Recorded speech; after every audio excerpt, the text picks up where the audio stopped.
lấy cái channel mình lâu lúc saka lâu thì truyền tu được song song ama sai in zawai chu bai kan duk nan le cheu ni hey zarin chu mi zana khanin san phai na ma khakal dong ka ti ama ro chu a ka chu na tu helicopter kha lo kan se le ti sia kala num sambak lo vain bai ro ta khan kan kal le the ta lo ama ro chu nak tu sen po di se kal kan tum ta rama in din lo pathian remedi chung karon le dol ni le zanin chu hey in nial na om thin topic poi mo rek tak mai ron soi ka duwa a then tan sun ho pi mai the mai ron chu mi tam tak in nial babab na a theng to a sumi chu condoms mang chung hianin arai them ti hi karon chang dom ni nia hei condoms mang chunga rai hi ka tong fo maya chu ta chuan ami pa te hianin aka fa ni lawang han tiang te ten an pasal te poina han ring hel rum te po hi ka tok fo ani chuwang chuan nu pa in ti thiam lo te po oma tin nu pa lo in kara te po ai ka fa ni lawang bitang fa ni ang tia ngai zong te po in then pha nan te po an lo mang thina so tun zai na hianin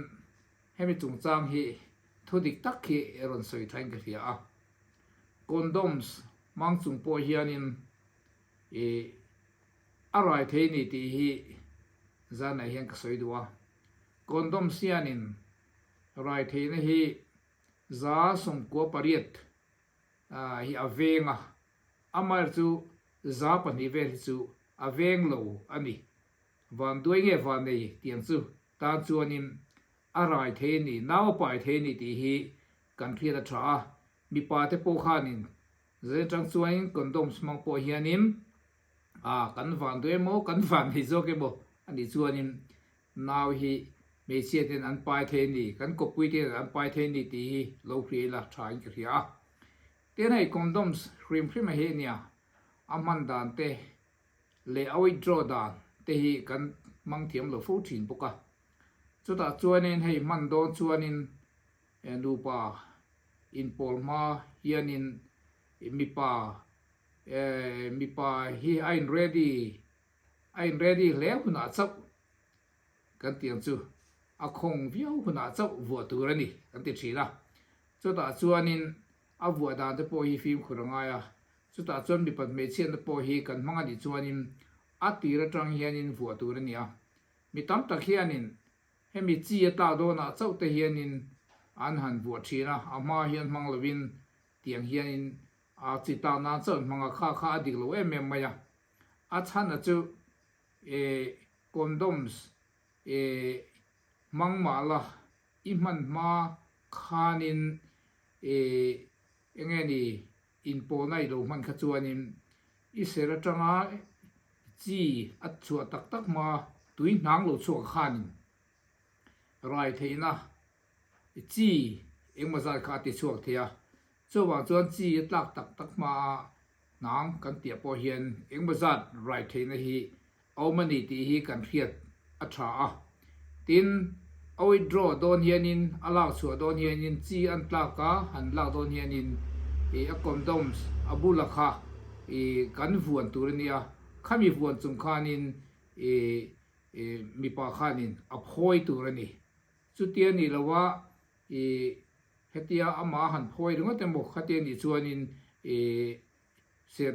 kamvel ate sive ate po khanin chi kha lo bupal thea khanin rai na chans kha a siamani ti po hi kan riat angai hleng ka khia ti chuanin nia condom se ale lama chuanin a that na tam takoma condom sianin natna sexually transmitted infection disease kan ti anti HIV ang chi te hepatitis A B C kan ti te le thil dang mania kha ringworms kan tiang chi te worms le thil dang bacteria infection ang chi te le thil dang tam tak kha aveng the ni ti kha kan thia da poimo chu wain condom si nual suat lo a thain ka hria a ten condoms han man khanin hei HIV le thil dang te po kha za veng lo ma se za som kwa le ti kha chu veng thei tura ngai ani a tha taka vu a vu da tu tak le oi tro tu dik taka kan man hi chuanin a tha le ni ti te po kha kan riat angai khopa family planning atan po thil tha taka ni ti kha ka soi du ni tin chu ba ka chuanin kondom se a mi tam be ri chuan an holowa a huwa anong po hianin hemi latex ania khami han huwa te ma han thak le eng bu kha om ve thei chau ang kha ni a tin chu ba ka kondom san man hianin mi patam tak te hi du ai ma a hei chi ngani a climax an thleng tu rang chi te po hi ati rei thei ta a chuwang chuan eng ba chuna kondom smang te po hi mi patam tak hian du lo vi ma se a thaviau ni ti te po hi kan phet poi mo ni eng po ni se zain ka ron soi chan he chu condoms man po hianin za hi a him lem wa naw hi pai thei a so ma chuan condoms imhana ai ko pui an lo rai ni po in ring hel su ti kha zana hian ka ron sei tu ni le ka channel hi ka video te hi min lo like ka min lo subscribe fa chu nga min lo share zel tu po in zana hian ko ron cha seu ni ko lo me